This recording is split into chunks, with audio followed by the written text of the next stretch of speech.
good people, it's Viraj here, part of the Sega MegaMasters, and I'm here to talk about Disney games on the Sega MegaDrive.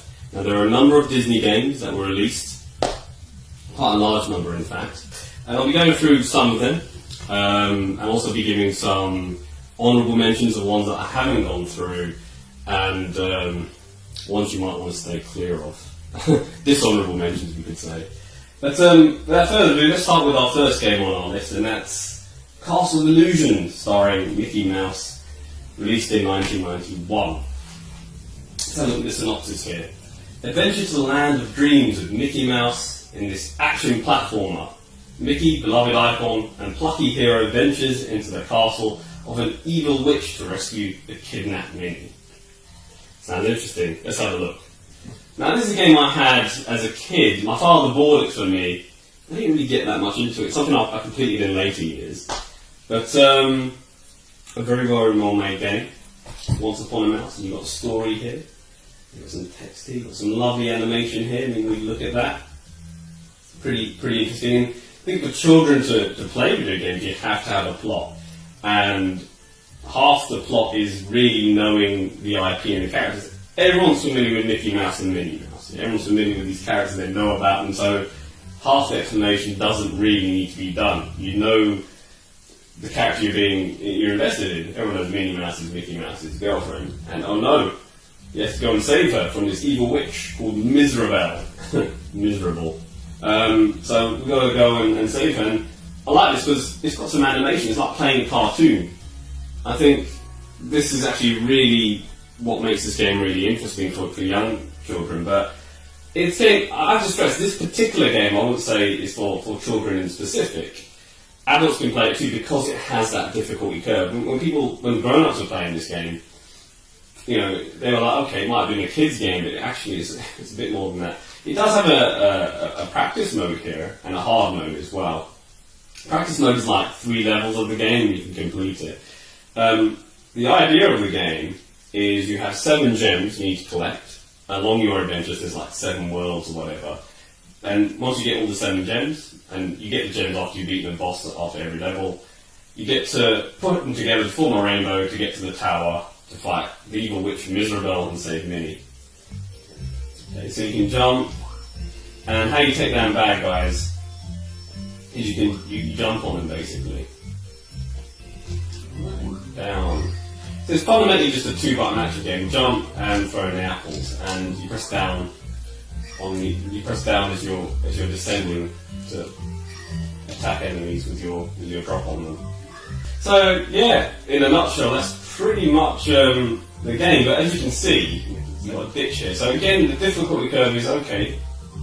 So as you can see, the background is very well drawn in this game.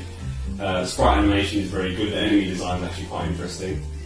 So as you can see, the levels gradually have a much more difficult. You've got platforms that move, you have more ditches, etc. So it's actually a very, very well made game that Sega and Disney work together on very well. So yeah, Castle of Illusion for the Sega MegaDrive is definitely one worth checking out. It actually came with the Sega MegaDrive Mini included, so you know, if you don't want to buy the original game, which might cost you a bit, a good buy is the Sega MegaDrive Mini, which you can get on eBay now at a decent price, I think.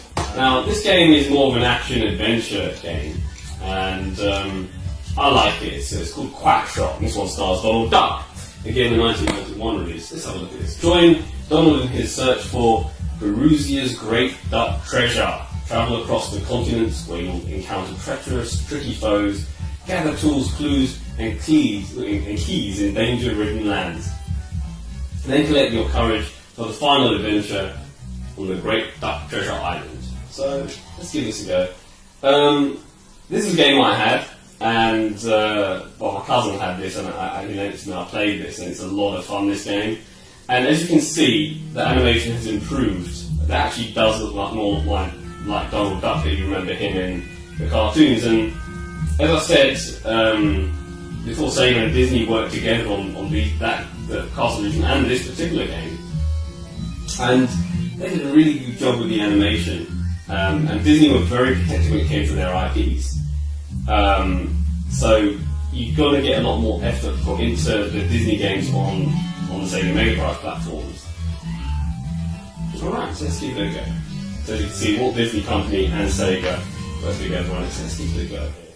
So there are no difficulty settings here. You go straight into the game, which is quite simple. We have a sound test, and it's a 3-button game. So you got using the 3 buttons of the MegaDrive controllers: A to dash, B to shoot, and C to jump. So as time has gone on, games used another action button. So it's an evolution in how we're playing these games, especially Disney games. So again, a story with narrative and talking about Donald, and he came across his across the book and Scrooge's study, etc.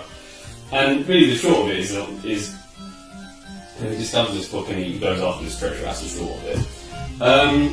Now, Donald is with his nephews Huey, and Louie, so you can fly to all these destinations. So it's considered that eventually you have a choice actually of all these places to go to. You're going to have to go to them anyway in a certain order, but you have to start with Duckburg because I'm playing this game, I know where I'm going to go. So here we go. So A to dash, C to jump, and B to shoot my plunger gun. So again, keeping this kid friendly so nobody actually dies. But yeah, that's how you disable the enemies. There we go. If you look down here, you've got a temper bar, and that's basically like the invisibility, shall we say. He just dashes through the stage and he just takes out anyone. So yeah, Donald does have a temper, that's for sure. Okay, we're not going to do too much further without the right tools to climb high walls. Okay, so I know what's going to happen now. Now we've just got to call the plane, and we need plungers to climb up, and this plunger won't stick. We need to get a better plunger, that's the red plunger. So what we do here is press the start button, and here you can see a menu system pop up. It's not just to pause the game, but here you collect various items, keys, maps, scrolls, or whatever, and you can use them to unlock areas in this adventure that you're going to go on. Maybe a plunger and you've got some popcorn. Popcorn is just another way to take out enemies permanently. We call it aeroplane, so we need to go to Mexico, so that's where we need to get to. Again, really good detailed animation, just like you got with Castle Illusion. You see the clouds are moving, so we have a bit of movement in the background. So again, an evolution in how games are developed, a lot more detail with a lot more bigger sprites, a lot more detail. There's definitely a step in the right direction that Sega went in. So yeah, that's in short, that's Quackatron. That's the second game I'd strongly recommend. With regret, it didn't come included on either of the Sega MegaDrive minis. But there are other ways you could play this game.